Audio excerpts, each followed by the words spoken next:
friends, myself is Manoj Modi from Gwalior. Once again, welcome you in my English Academy channel. आज के इस part 3 video में हम article AYN के rule number 5 को step by step समझेंगे। तो जब भी किसी सेंटेंस में माप सूचक इकाई बताने वाले शब्द जैसे कि डजन, फुट, किलोग्राम या फिर समय दर्शाने वाले शब्द जैसे कि डे, वीक, मंथ या संख्यात्मक शब्द जैसे कि 1, 2, 3 अगर ये दिए हुए हों तो उन शब्दों के नाम के पहले हम आर्टिकल AYN का यूज़ करते हैं, राइट। इसे हम एग्जांपल से समझ लेते हैं। जैसे फर्स्ट एग्जांपल ये, second, third, fourth, fifth and at last six example. First example में लिखा हुआ है take this medicine 3 times per day लिखा हुआ है। डे यानी कि यहाँ समय बताने वाला शब्द है, समय दर्शाने वाली इकाई है। अगर किसी सेंटेंस में समय दर्शाने वाली इकाई, माप सूचक इकाई, संख्यात्मक शब्द दिए हों तो आर्टिकल AYN का यूज होगा। तो चूंकि इस सेंटेंस में डे जो है समय दर्शा रहा है, इसलिए हम यहाँ पे आर्टिकल ए का यूज इसके साउंड के आधार पर करेंगे, right. Now come to the second example. 12 inch makes foot.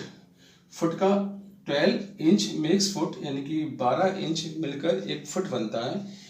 अब इस सेंटेंस में ये फुट जो है वो माप सूचक इकाई है यानी कि मेजरमेंट की इकाई है, और चूंकि ये सिंगुलर है और सिंगुलर होने की वजह से साउंड के आधार पर इसमें हम आर्टिकल ए का यूज करेंगे।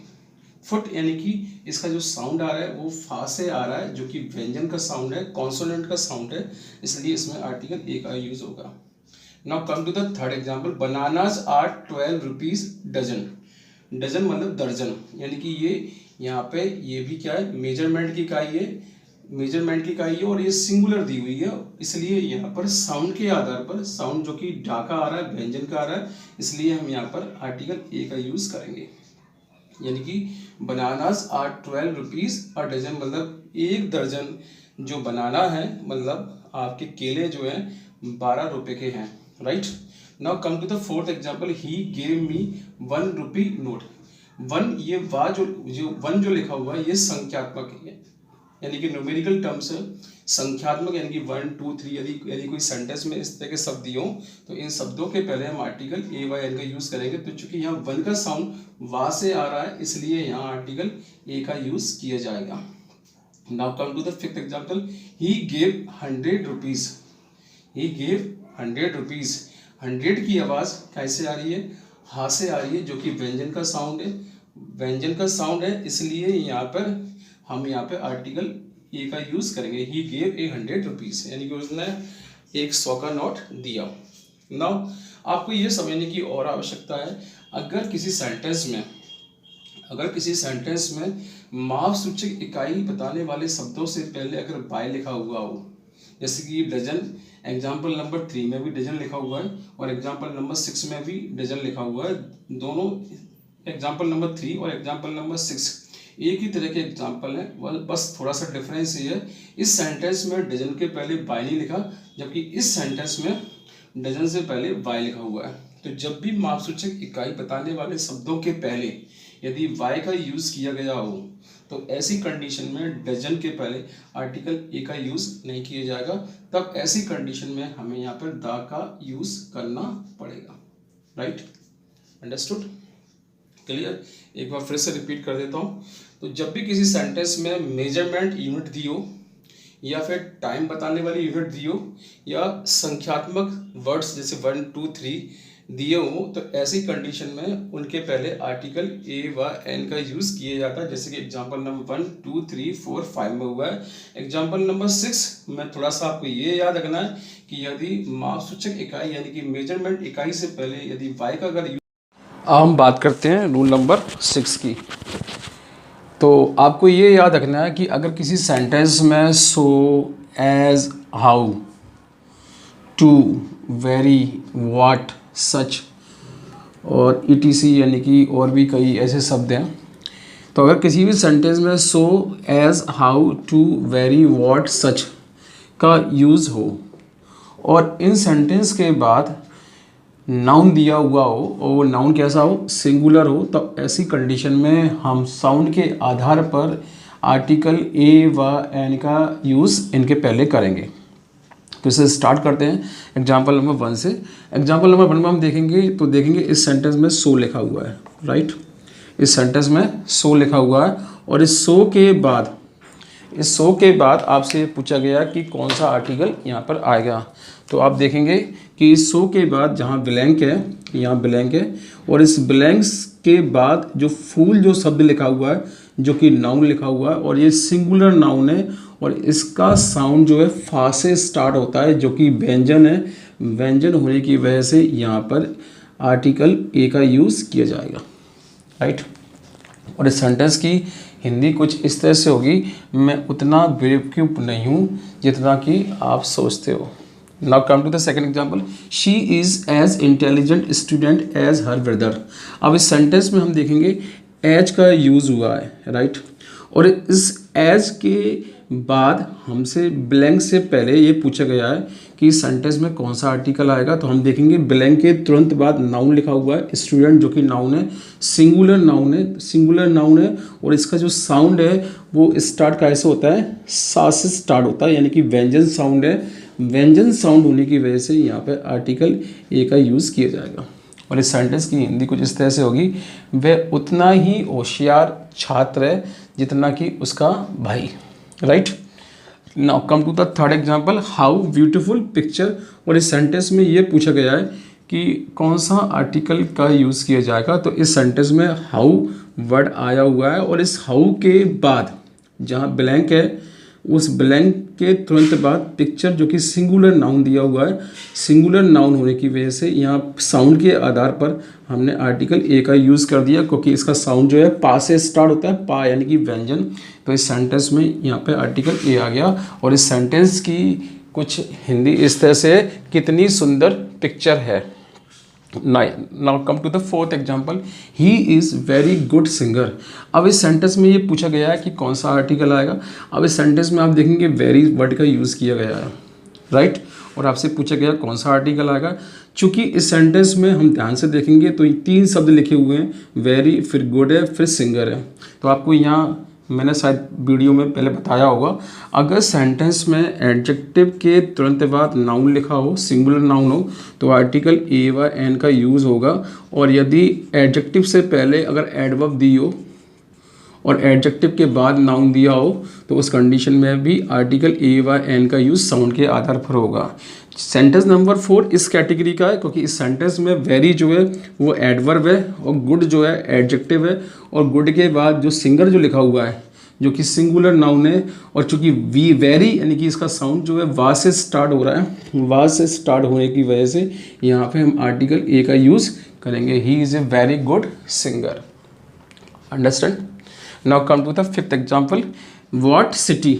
व्हाट सिटी, इस सेंटेंस में व्हाट का यूज़ किया गया है और व्हाट के बाद सिटी लिखा हुआ है। सिटी जो कि सिंगुलर नाउन है, सिंगुलर नाउन होने की वजह से यहाँ आर्टिकल ए का यूज़ हमने साउंड के आधार पर कर दिया, क्योंकि इसका साउंड जो है वो सा से स्टार्ट होता है, राइट। व्हाट इज सिटी मतलब क्या शहर है या कितना कितना सुंदर, क्या शहर है। Now come to the six example, I have never seen such beautiful picture. इस सेंटेंस में सच का यूज़ किया गया है, सच का यूज़ किया गया और सच के बाद हमसे पूछा गया कौन सा आर्टिकल आएगा।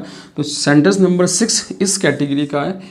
इस सेंटेंस में सच के बाद एडजेक्टिव का यूज़ किया गया और एडजेक्टिव के बाद नाउन का यूज़ किया गया और नाउन हमारा सिंगुलर है और ब्यूटीफुल की आवाज़ वा से आती है, राइट, जो कि कॉन्सोनेंट साउंड है यानी कि व्यंजन का साउंड है, इसलिए यहाँ पे आर्टिकल ए का यूज़ किया जाएगा।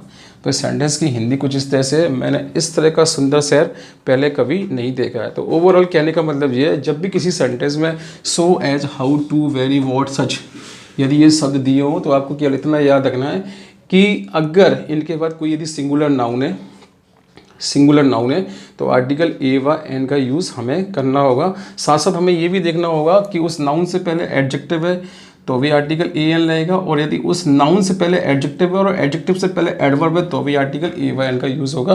जैसे कि एग्जाम्पल नंबर 1 में सो के बाद एडजेक्टिव दिया हुआ है और फूल से पहले आपसे पूछा गया कौन सा आर्टिकल आएगा, तो चूँकि फूल नाउन है तो यहाँ आर्टिकल ए का यूज़ हो गया। हम बात करते हैं रूल नंबर 7 की। हम बात करते हैं रूल नंबर 7 की, राइट।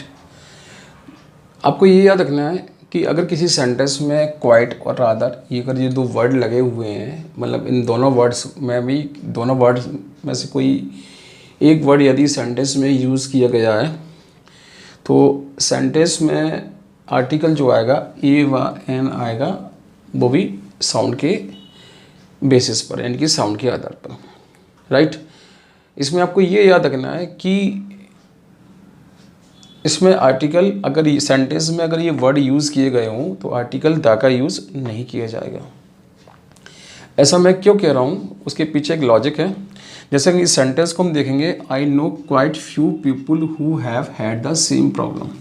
अब इस सेंटेंस में आपसे ये पूछा गया है कि कौन सा आर्टिकल आएगा, राइट। इस सेंटेंस में ये पूछा गया कि कौन सा आर्टिकल आएगा, तो आप ध्यान से देखेंगे इस सेंटेंस में ये जो पीपल जो वर्ड है वो कैसा वर्ड है, प्लूरल वर्ड है, राइट, यानी कि बहुवचन है। और जैसा कि हम जानते हैं कि आर्टिकल ए व एन का यूज़ सिंगुलर नाउन के पहले होता है, राइट। तो इस सेंटेंस में ए व एन का यूज़ नहीं होना चाहिए, राइट। यानी कि फिर इस सेंटेंस में या तो जीरो आर्टिकल आएगा, जीरो मतलब कोई आर्टिकल नहीं आएगा, या फिर इसमें द आर्टिकल आएगा, राइट। तो कई बार लोग इस सेंटेंस में इस बेसिस पर कि नाउन जो है प्लूरल है, वो आर्टिकल ए व एन का यूज़ इस सेंटेंस में नहीं करते, बल्कि इस सेंटेंस में वो या तो द लगा देते हैं या फिर जीरो आर्टिकल लगा देते हैं। जीरो आर्टिकल मतलब कोई आर्टिकल नहीं। लेकिन आपको फ्रेंड्स याद रखना है, जब भी सेंटेंस में अगर ये क्वाइट या रादर ये दो वर्ड मैंने आपको लिखे हैं, अगर किसी सेंटेंस में अगर ये दो वर्ड में से कोई एक वर्ड अगर आया हो तो सेंटेंस में आर्टिकल ए व एन का यूज़ होगा। तो इस सेंटेंस में आई नो क्वाइट, यहाँ पर आर्टिकल ए का यूज़ होगा। I know quite a few people who have had the same problem. इस सेंटेंस का जो ओवरऑल मीनिंग जो है वो कुछ इस तरह से है, मैं कुछ इस तरह के लोगों को जानता हूँ जिन्हें इसी तरह की क्या है समस्या है, या वो इसी तरह की समस्या से पीड़ित हैं। तो फ्रेंड्स आपको याद रखना है, अगर किसी सेंटेंस में क्वाइट या रादर जब भी अगर आ रहे हो तो सेंटेंस में आर्टिकल ए व एन का यूज़ होगा, द का यूज़ वहाँ पर नहीं होगा। साथ साथ उसमें जीरो आर्टिकल यानी कि कोई आर्टिकल नहीं आएगा, ये भी संभव नहीं है। यानी कि उस सेंटेंस में हमें साउंड के आधार पर देखना होगा कि आर्टिकल ए आएगा या ए एन आएगा। चूँकि इसका साउंड फा से स्टार्ट होता है, फा यानी कि व्यंजन, इसलिए इस सेंटेंस में हमने आर्टिकल ए का यूज़ कर दिया। ये जो एग्जाम्पल है, ये एग्जाम्पल 2-3 कंपटीशन में पूछा गया है और कुछ बुक्स में इसका जो आंसर है वो दावी लगा हुआ है। लेकिन इसका जो फ्रेंड सही आंसर जो है वो कौन सा है, ए इसका सही आंसर है। तो ये था रूल नंबर 7, जिसमें आपने ये देखा कि क्वाइट और रादर जब भी सेंटेंस में आएंगे तो हमें आर्टिकल ए व एन का यूज़ करना होगा। हम बात करते हैं रूल नंबर 8 की। हम बात करते हैं रूल नंबर 8 की। यदि किसी सेंटेंस में फिश, चिकन, लैम का यूज़ यदि भोजन के रूप में हो, यानी कि ईटेबल आइटम के रूप में हो, मतलब खाने वाले पदार्थ के रूप में हो, तब ऐसी कंडीशन पर इन पर कोई आर्टिकल नहीं आएगा। लेकिन यदि इनसे सिंगुलर नंबर का बोध हो रहा हो, यानी कि हमें इनसे एक सेंटेंस में संख्या का पता चल रहा हो, तब ऐसी कंडीशन में साउंड के आधार पर इन पे आर्टिकल ए व एन का यूज़ किया जाएगा। ओवरऑल कहने का मतलब ये, जब भी सेंटेंस में ये फिश लिखा हुआ हो या चिकन लिखा हुआ हो या कोई और शब्द लिखा हुआ हो, और यदि इनका यूज़ ईटेबल आइटम के रूप में हो, यानी खाने वाले भोजन के रूप में हो, पदार्थ के रूप में हो, तब ऐसी कंडीशन में इनके पहले आर्टिकल ए व एन का यूज़ नहीं होगा, क्योंकि ऐसी कंडीशन में ये अनकाउंटेबल का काम करते हैं। लेकिन यदि इनसे सिंगुलर नंबर का बोध हो, यानी कि संख्या का पता चल रहा हो, सिंगुलर संख्या का पता चल रहा हो, तब ऐसी कंडीशन में इन्हें हम काउंटेबल मानेंगे और इनके साथ आर्टिकल ए व एन का यूज़ साउंड के आधार पर करेंगे। इसे हम एग्जाम्पल से समझ लेते हैं। एग्जाम्पल नंबर 1 और एग्जाम्पल नंबर 2 और एग्जाम्पल नंबर 3 से आपको ये बहुत क्लियरली समझ में आ जाएगा कि हमें फिश के पहले आर्टिकल ए का यूज़ करना कब है और कब नहीं। तो फर्स्ट सेंटेंस है आई ईट फिश, यानी कि मैं मछली खाता हूँ। यानी यहाँ फिश का यूज़ ईटेबल आइटम के रूप में हुआ है। यानी कि इस कंडीशन में हम इसे अनकाउंटेबल मानेंगे, तब कोई आर्टिकल नहीं आएगा। लेकिन अब सेकंड सेंटेंस पे आइए, इसमें लिखा है I saw fish in the tank. मैंने टैंक में मछली देखी, यानी खाने पीने की बात नहीं हो रही है, यानी कि संख्या की बात हो रही है। चूँकि ये संख्या में सिंगुलर है, इसलिए यहाँ पे साउंड के आधार पर हमने ए आर्टिकल लगा दिया। Now come to the third example, there was fish in the lunch. यानी कि लंच में क्या थी, फिश थी, यानी कि लंच में भोजन के रूप में फिश को रखा गया था। यानी कि यहाँ फिश जो है ईटेबल आइटम का काम कर रही है, तब ऐसी कंडीशन में से अनकाउंटेबल मानेंगे, तब इसके पहले कोई भी आर्टिकल नहीं आएगा। ऐसा ही हम अन्य दूसरों शब्दों के साथ भी करते हैं। जैसे चिकन का यूज़ खाने के लिए वो हुआ हो सेंटेंस में, तो कोई आर्टिकल नहीं आएगा। लेकिन यदि संख्या के रूप में हो, तब उस कंडीशन में इनके पहले आर्टिकल ए का यूज़ साउंड के आधार पर किया जाएगा। तो ये था रूल नंबर 8। अब हम बात करते हैं रूल नंबर 9 की, जो कि आपको पार्ट नंबर 4 में सीखने को मिलेगा। फ्रेंड्स, तो मैंने आपको पार्ट 1, पार्ट 2, पार्ट 3 में आर्टिकल ए व एन के कुछ रूल्स बताए। आई थिंक आपको ये रूल समझ में आए होंगे। यदि मेरे चैनल पे यदि आप नए हैं तो मेरे चैनल को सब्सक्राइब करें, और मेरे चैनल पे पढ़ाया हुआ कंटेंट यदि आपको समझ में आ रहा है तो चैनल को लाइक करें और अपने फ्रेंड्स को ज़्यादा से ज़्यादा शेयर करें। अब पार्ट 5 में इस टॉपिक के पार्ट 5 में और पार्ट 6 में मैं भी आर्टिकल ए व एन के कुछ और इम्पोर्टेंट रूल के बारे में आपको बताऊंगा। So thanks friends, bye, good night.